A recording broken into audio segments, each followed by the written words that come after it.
back to the Seasoned Butcher. I'm Jim, and we're going to do something really cool here today. We are going to very quickly whip out a quick meal with turkey breasts that were harvested this spring during turkey season. Now, I cannot tell you how many times over the decades of turkey hunting I've had friends, acquaintances, ask me, hey, what do you do with your wild turkey? Well, the answer is we do several things, but one of our favorite meals is to make turkey nuggets. But there's kind of a trick to it because I've ate at other people's homes and they've made turkey nuggets and they really didn't turn out the same way. And I think the reason is there's some little tricks to just how we go about this, right? So for the novice, imagine shooting your first bird, right? You're all excited, you killed a tom, the hunt was awesome. Now what? What are you going to actually do with that bird, that tom? So really quick, as I took these out of the vacuum seal package, I noticed right here is a shot. Here's a pellet right here. And so part of what you want to do is just kind of inspect really quickly that breast, that piece of bird, and trim off whatever obvious fat or tendons or anything that does not look edible. Just use a little common sense. Now, I cut the top of that off, but you're going to notice right here that little bit of bloodshot. And there's a little trick I want to share with everybody that I do that I think makes your game more appealing to bring it from field to table. So the first thing we want to do here is start cutting, is find the grain. The grain is going this way. We're going to cut this cross grain. And I like my nugget sizes to be no bigger than 1 inch by 1 inch cubes. Smaller is okay.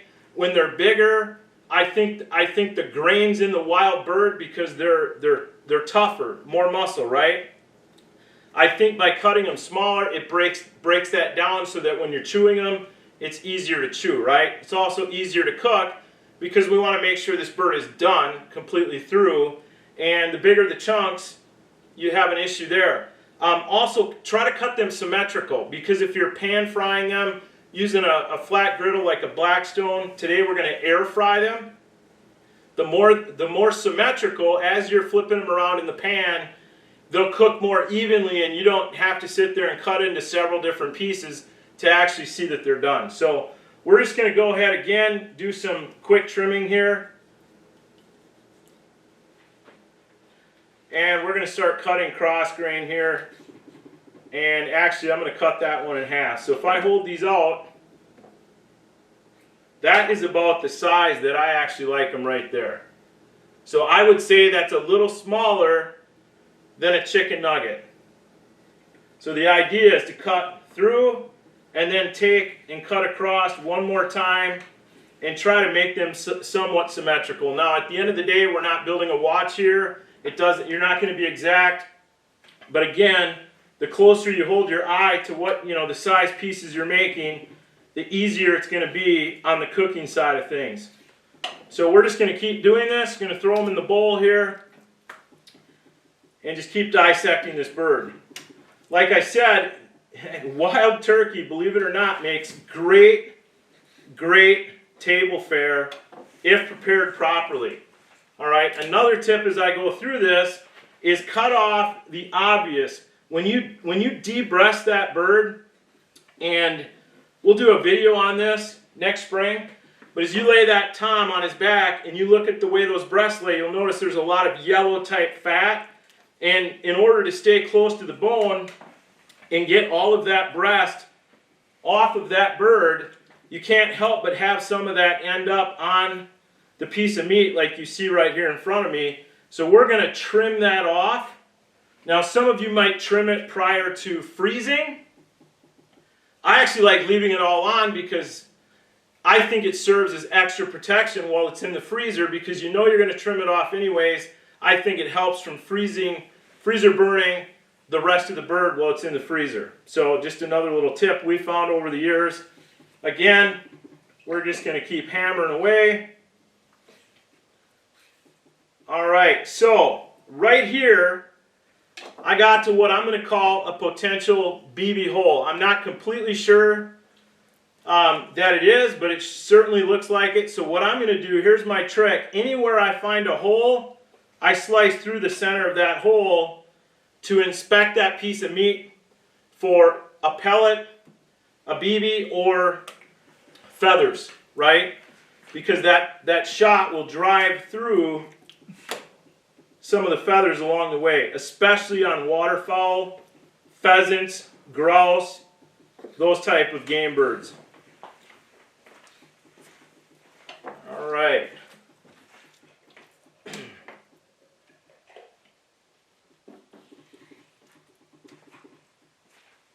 Got another hole there. We're just going to trim off that piece. We're going to waste as little as we possibly can. But think about friends and family that are going to enjoy this. I challenge everyone, especially you novice hunters, take pride in the way you prepare and clean your wild game and bring it to the table, because you will take pride in those comments you get from your guests that actually say, wow, that was really good. So this is what I was hoping we'd get. Right here we've got a shot, a pellet right here, a BB. Pull that out and throw that in the garbage. But that is what you don't want to bite into, because that's going to be expensive at the dentist, right? So we're just going to kind of inspect. I got a little piece here where it drove some feathers through. Not complicated. Once you get the hang of this and you actually prepare your first bird this way, it'll all come together. Do not be intimidated by this process. It is not complicated. Got a few feathers here. We're going to wipe on this paper towel. And you're going to get down to a point on these birds where the connective tissue is, where the grains are going to start to go both ways. Just kind of eyeball it and figure it out. It's not an exact science when you get to that part where the breast and what I call the tenderloin of that breast connect. So that is really tough. There's like tendon type material in there. We're not going to eat that. We're going to discard that. And then we're just going to kind of eyeball and turn the rest of this piece into nuggets. Again, if you have a couple pieces that end up smaller or slightly larger, hey, don't sweat the small stuff. We're just going to keep plugging away here.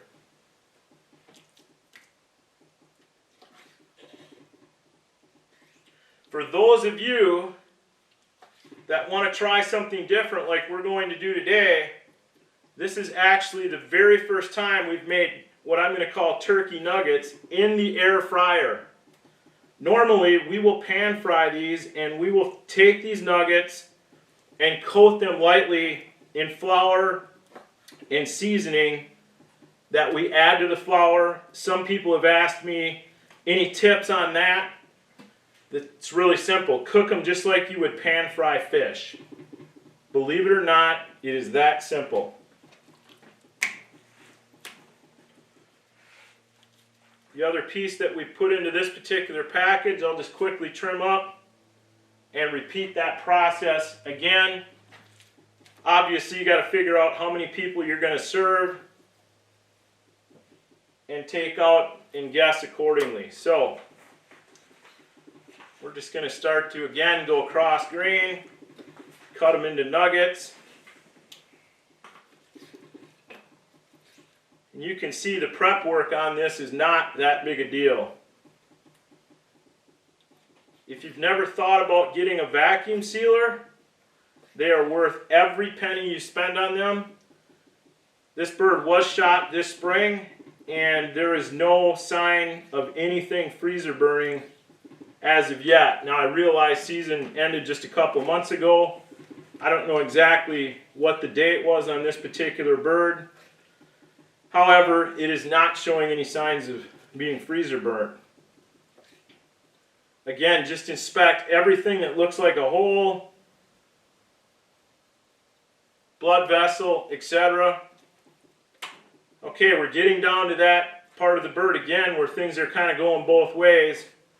We're just going to eyeball these pieces and whip the rest of them out here.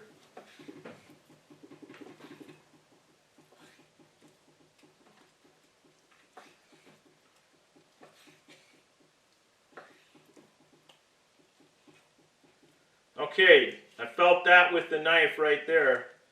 I got into another piece of connective tissue.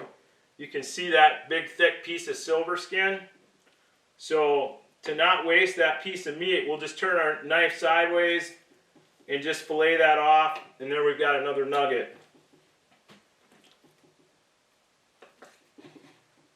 Taking those out, believe it or not, for everybody else that you're serving at that meal, it becomes a lot better experience for all involved.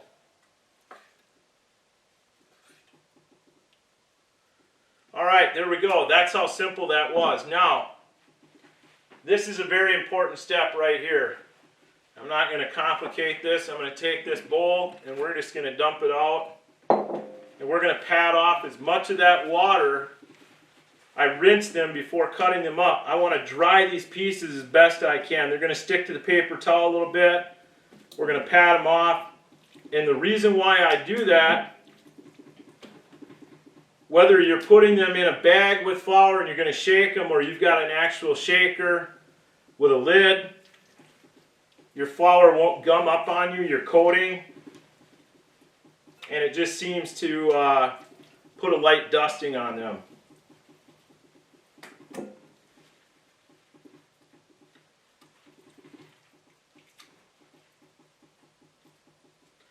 Paper towel definitely soaked up some of the water, so we're looking good.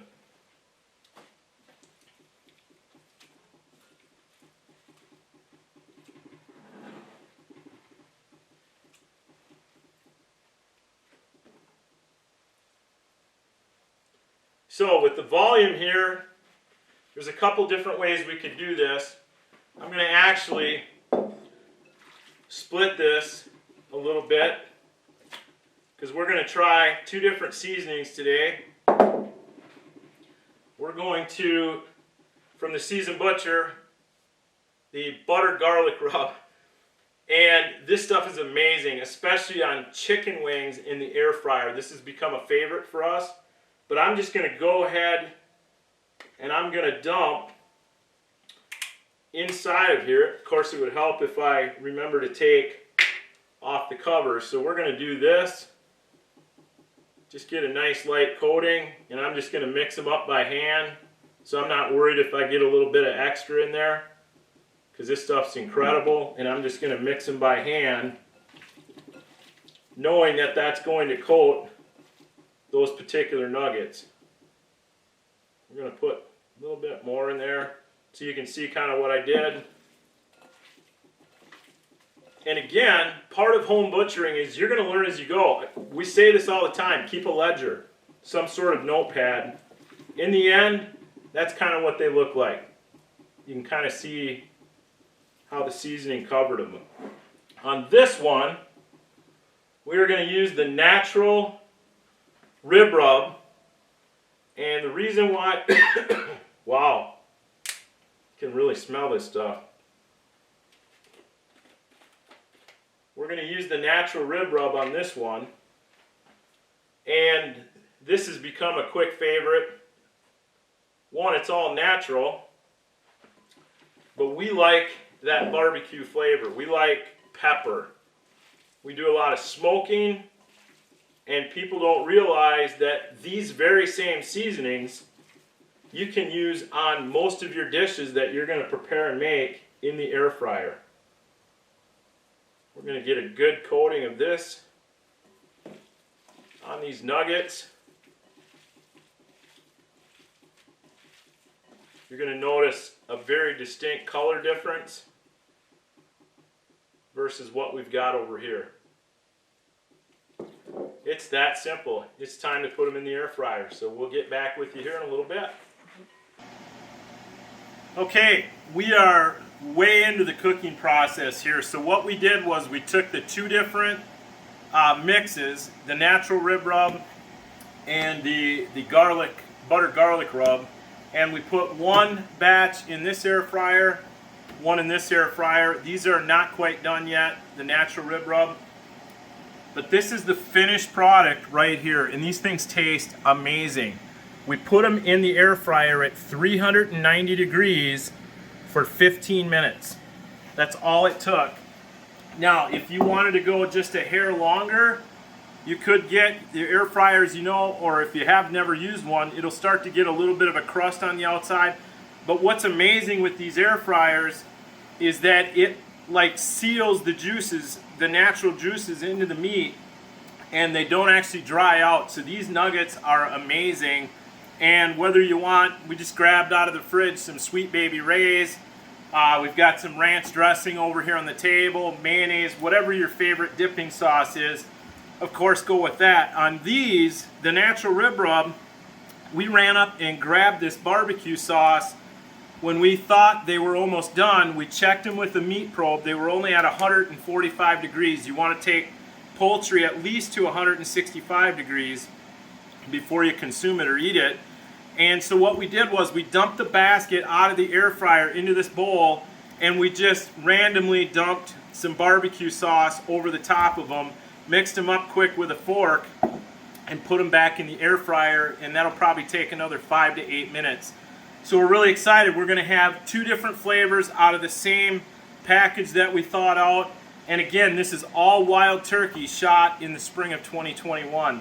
And folks, when you can do this, like if you have kids and they love eating nuggets, that type of meal, they will lap these things up. There will not be any leftovers. Try it. They're amazing. All right, we're back. We just pulled out the barbecue nuggets from the air fryer. You can actually still see the steam coming off them. You know, anytime you make something and you put it to video and you say, these taste great, you go out on a limb, right? Because if they don't taste great and you actually make these exactly the way we did it on the video and you don't think they taste great, then the comments come, right? The haters come. I'm going to go out on that limb right now and tell you, for as quick as this meal was with this wild turkey, these really taste really good. Like, I think there's very few people that would not like this. It really comes down to your palate, your taste preferences. If you don't like barbecue, go with the garlic and butter. If you like barbecue, natural rib rub, give it a try. And then as we showed you in the video, 2/3 of the way through the cooking process, we just squirted some of this all over them. And again, whether you want ranch sauce or mayonnaise or whatever favorite dipping sauce, feel free to do that. But again, this is something that any one of you can do when you're learning how to hunt and you're learning how to cook wild game. We are doing our very best to put videos out there of dishes that the novice, the brand new hunter, can actually go from field to table. So put this one on your to-do list, and we hope you enjoy it. We'll see you on the next video at The Seasoned Butcher. Like our page, subscribe, and we look forward to the journey with you.